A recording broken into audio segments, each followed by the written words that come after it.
Hello Floss Tube. Hello family. Hello friends.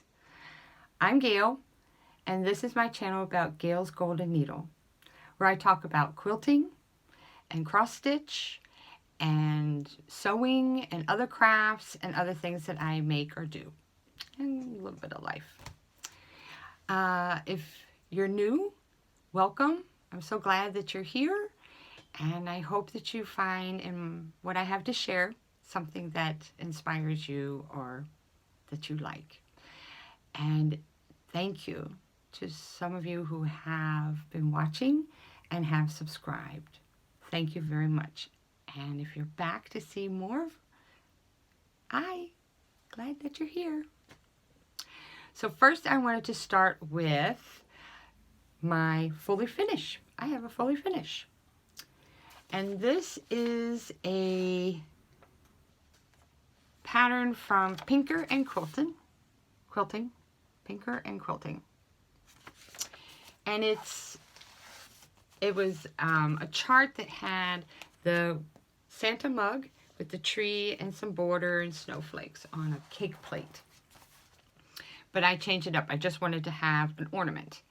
So I made it just the mug. Here it is. I made just the mug, and I brought in some of the snowflakes, and I left 2 of the candy canes. And this is some, I think it's 18 count that I tea-dyed myself. So I finished this, and I have watched some other tutorials, including Vanna Pfeiffer, her tutorial on some finishing, and she really does an excellent job. It gives you confidence that you can do this. So I did do this on sticky board. This was some cording that I had, and I backed it with some Moda fabric. There's another winking Santa. I like this fabric. This is really cute. Now for the back board, I did not use any sticky board or matte board. I cut out 2 circles from cereal boxes and then glued them together. So, and then put the fabric around that. It's just the fabric part. So there's my little ornament. Fully finished. I love ornaments. So I was really happy that I got that one done.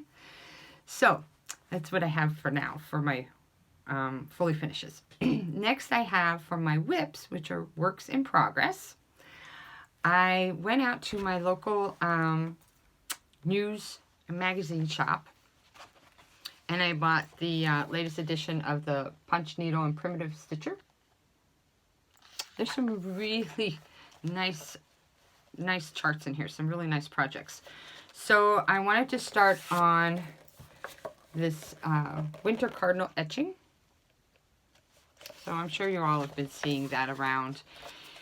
And I wanted to start it. I've been wanting to start it. And I have, it calls for Cherry Cobbler by Classic Colorworks. And I have some more on order. I didn't have much left. And I counted. This is all I have left. 4 threads. I used 8. I used 2 threads over 1/8 a square.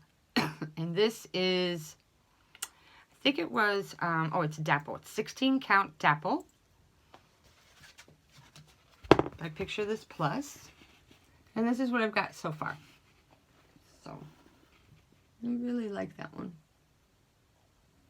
So, and I'm keeping everything in the hoop because it's already tight. So, and I really like these hoops. I'm leaning more towards the hoops rather than the Q-snaps. The Q-snaps are a little bit big on my hand, where this is thinner and it rests better in my hand. So I really want to get some more of these Morgan hoops. I like those a lot. So, excuse me. The next one that I started working on, the other whip, from the same magazine, was Winter's Peace by Teresa Miller of Teresa's Primitive Treasures. So it's this one. And I thought it was just so simple and so pretty. So I had a piece of 18 count jazz. And again, I'm using 2 threads over, and I'm using all of the, I just went through my stash, because even when I went to try and find some of these at like Joann's, I couldn't find it. Couldn't find some of these DMC colors. But anyway, so this is what I have so far. I got a few of the letters. I got the snowman coming along. So for the snowman, the white, I am using 3865. Now the border called for, I think a shell gray or something like that. But I'm using Gentle Arts. No, I'm sorry. I was using the DMC Blanc. So it's the Étoile. I don't know if you can see it that well. So, and then I am using like Muddy Puddle, Classic Colorworks Muddy Puddle for the letters, and Classic Colorworks Harvest Basket for the gold. So these are the threads that I'm using. So see those threads? So that's what I'm using on that one. And then the other one that I've been working on, but I got so busy and so into working on these, I didn't do much on my little Quaker Christmas by Susan Ack, Little Quaker Christmas. So, but I got a few of the, just a few of the snowflakes in there again. I can't remember if I had this other little motif done. But that's what I've gotten so far. And this is on 16 count Gothic with DMCs. But I did use the Étoile in the, I used the Étoile in the Angel. And if you're wondering, I cut my pieces to size, my fabric pieces, and then I just based on some scrap fabrics to fit in the hoop so I can kind of move it around. So I'm very frugal with my fabrics. So for haul, I don't have much haul right now because I'm waiting for some things to come in. And then I plan on ordering more after Christmas. I'll see what I get for Christmas. But I did want to show you, and I will talk about the quilt at the end here, but there's one thing more that I want to show you that I've made. Hopefully you'll stick with me on this. I wanted to show you some ornaments that I made. And I made these a couple years ago. And the ornaments are by, let me get this all right. You can get them on Indigo Junction, and it's Faber-Flair by Amy Barrickman. So this is the first one, which is called Trilliant Ornament. So it actually has like a board in there. Sorry, the bell. It actually has a board in there, and this is done like English paper piecing. And then I just added with some pearl cotton, an embroidery stitch. This might be the Palestine, I'm not sure. So yeah, and then just, it's actually pretty easy. And you just glue the fabric around. And then this ornament doesn't go on the tree. It's too big. But it sits out in my house because, like I said, I love ornaments. This is all Tulip Pink. This is the star. Like I said, you can get it by Indigo Junction. Let's see if I can get all of those in there. And I love doing the English paper piecing because you can kind of make it almost like a kaleidoscope effect. See that one? And that one? That one? I don't know if I got them all. But yeah, there's that one. So, oh, did I show that one with the bats? So, this is an ornament. Maybe I'll get a better picture this time from on. on YouTube. So this is one of my ornaments that I made. It's the big one. So I hope you enjoyed seeing that. Now, I had talked about last time about some ornaments on my tree, like the pickle, and the story behind the pickle. So I wanted to just show you two other ornaments that are special to me on my tree. In my house, growing up, my children will say that it was the only true argument in the house was what we were going to eat and fix for some of the meals. My husband is Hawaiian. He's from Hawaii. He grew up with rice.